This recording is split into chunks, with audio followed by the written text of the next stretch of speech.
Hello, welcome to my channel. Ayan, it's me, Krissy Bagwen. Ayan po at pala, kalalabas ko lang dyan sa hospital at andyan po ako sa gilid. Naghintay po ng masakyan.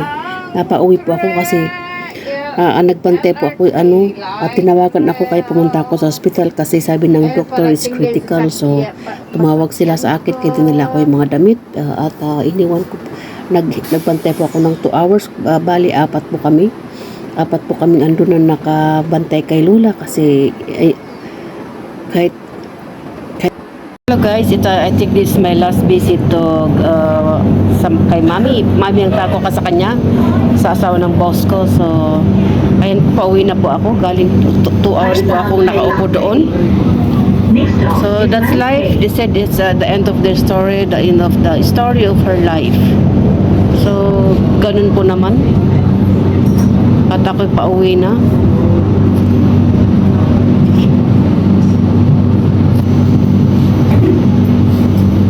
Kasi sabi kasi ng doktor kanina sa kanila, mag-stay daw sila doon. Kasi anytime. This time. Sinabihan sila ng doktor na anytime.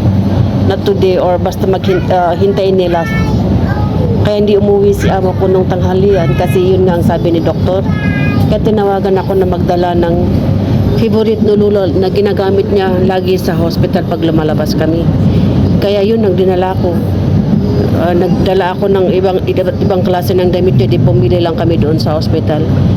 So ayan po, ipapadamit nila sa kanya daw kung sakali.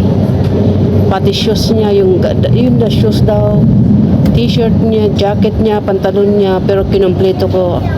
Pati sinabi lang sa akin t-shirt lang at pantalon, kinumpleto ko pati underwear, socks, ganun. Kasi baka mamaya tatawag ulit sila, dadalhin ko. So habang hinahawakan ko yung katawan niya, wala na talaga.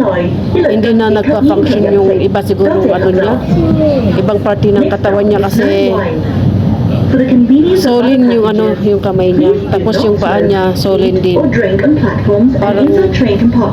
Parang naano yung kidney ba, hindi nag-function well yung niya, yung liver, especially the liver hindi nagpa-function.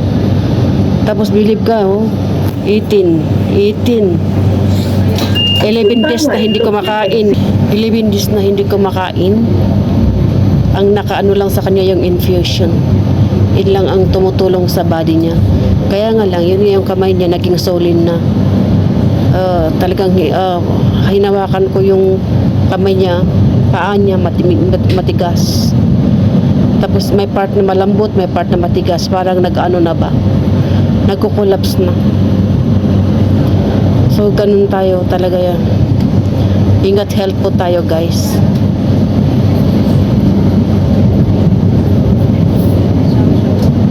So sad but no more pain. Parang sabi nga kanina kasi andun yung dalawang anak, yung panganay at bunso. Kaya nung pagdating ko kumakaway sila nung dumating ako. Kaya 4 kaming andun na nagbabantay sa hospital. Nauna akong umuwi, susunod yung dalawa, tapos yung amo ko lalaki uuwi mamayang alas 9 para magpahinga kasi holding na siya sa kaninong umaga pa siya diyan sa hospital. Ayun nga, kaya ako na lang nagdala ng damit ni Lola, I mean. Para nakibantay din ako sa kanila.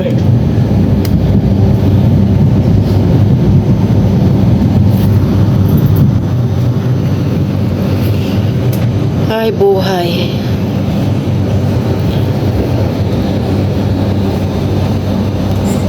Na-stop kasi yung ibang gamot niya. Na-stop nila kasi pati yung pagkukuha ng mga blood taking niya. Kasi wala na talagang nakahiga na, hindi na siya Pero alam niya, nung last na nag-visit ako na may salita siya. Sabi niya na, mga 3 days alis na ako, sabi niya sa akin. Sabi niya, eating I know, sabi niya, pochaola, sabi niya. Pero ganun pa man. Tapos nung pinakain ko, kumain siya. Tapos nung kinabukasan, nung pumunta ako, hindi na siya kumain.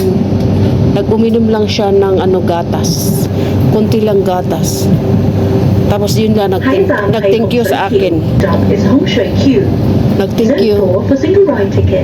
Nag-thank you sa akin. Tapos nung minamasahaj ko yung paan sa kamay niya, natulog. Hindi ko na nagising para magpaalim ako na aalis. Kasi baka hindi makatulog. Kasi sinabi ko pag matulog ka, aalis na lang ako pag time na. Pero ngayon, pinayagan kami ng doktor na anytime papasok kami na bantayan siya. Kasi sinabi nga ng doktor na critical. Nung ko nga yung pulse rate niya, ang bilis niyang pulse rate niya kanina. Tapos yung matigas yung yung esophagus niya. Kaya pala hindi makadalo yung pagkain niya. So, ganun talaga ang buhay. At least yung sister at yung dalawang anak, they accept it. Kaysa maghirap yung nanay nila. Kaya, ayun, hindi binigay yung ibang gamot niya. Kasi talagang hinakahiga na. Pero yung problema sa kanya, yung sinabihan sila ng oncology. Kasi ang problema kasi sa inside. Yung lumaki yung tumor, nagbara dun sa lagusan ng pagkain sa intestine niya. Kaya hindi makadalo yung pagkain. Kaya pagkakain lumalabas. Kaya dun na biglang naghina na. Kaya nung nasa Pukoy kami, di ba nung last na huli na pasyal ko sa Pukoy, talaga yun ang pinakahuli na namasyal ako dun sa Pukoy. Kasi inilipat dito sa mahihina na pasyente. Kasi dito may araw-araw mayroong mga aunties na nagpapalit, lahat pinapalitan yung pampers, pinapalitan yung bedsheets, ganun, pinupunasan yung pasyente, ganun po yung pag-alaga nila dito sa dun sa mahihina na pasyente. May talagang may nakatuka. May yung mga family member na nagbibisita lang. Ganun.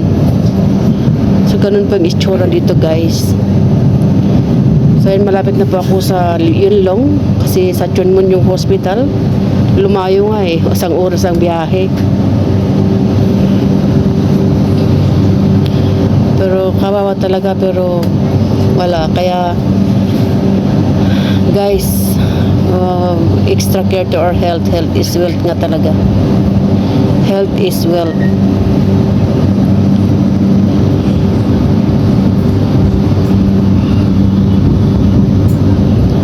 Naluha-luha siya kanina. Nilinisan ko yung bungangan niya kanina.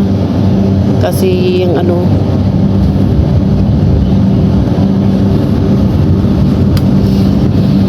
and susunod na pauwi yung dalawang anak ni Amo.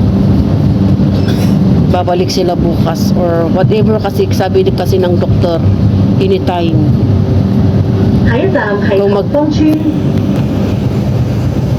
Ito po yung Tongfongchun.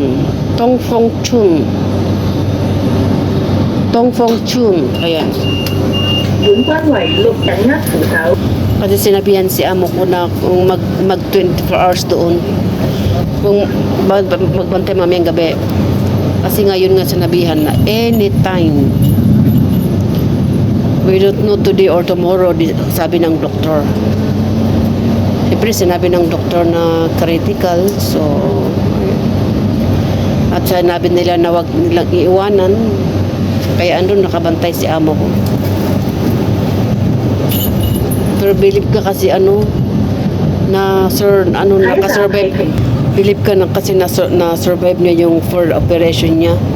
Kahit nagli-leak, nag-bleed, ganun, na-survive niya. Ito lang year na to na talagang bumigay na siya. Itong July. Itong June-July talaga bumigay na siya. Kasi nung kasi nung June na to, tatlong blood transfusion siya magkakasunod. Kaya ayun, medyo bumigay na.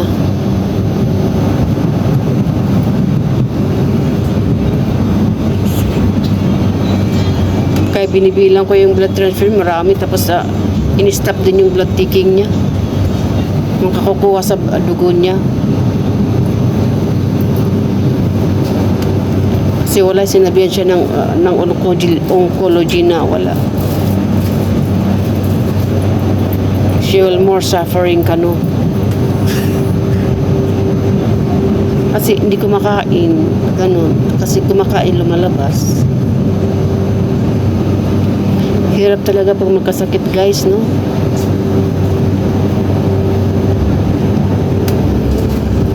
Buti ang laging nagbabantay si amo kong lalaki. Nagluluto lang ako ng pagkain, dinadala lang ni amo. Yun. So yun guys, baba po tayo ng Phong Ninh. Ayan, sinire itong nagtitinda ng mga damit dito na ukay-ukay. Giniba nila yung mga nag-ano ng ukay-ukay dyan na ano.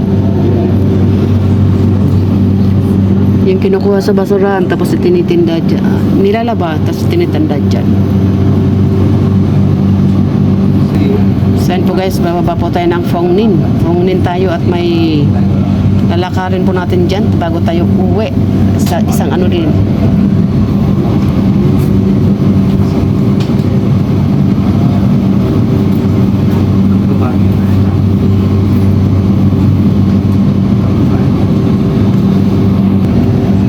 Phong Ninh. Ayan, dito tayo guys, Phong Ninh.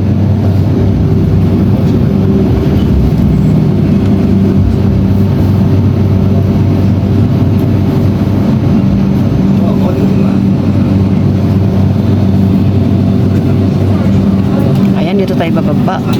Ay, summer stay cool. Ayan na. Summer stay cool. Nandito pa ako sa plaza. Dito ako bumaba. So, let's go guys. Summer. For display only, so no climbing. Kasi baka masera. Wow, ito yung mga fruits nila dito. At dumaan ako dito para maglakad. Para hindi ako maglalakad mamayang gabi. So, ano yun? Parang gusto kong magsuka. Tignan ko nga kung ano yun.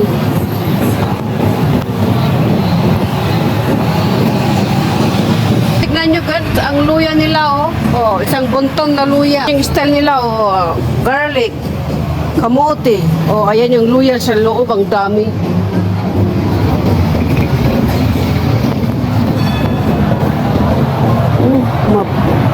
Ang dami kaya bumabaho. Thank you very much guys for watching, and thank you very much for your support. For those who haven't subscribed to my channel, please subscribe Krusty Bagwan. Thank you very much to all of you. God bless everyone. I love you all.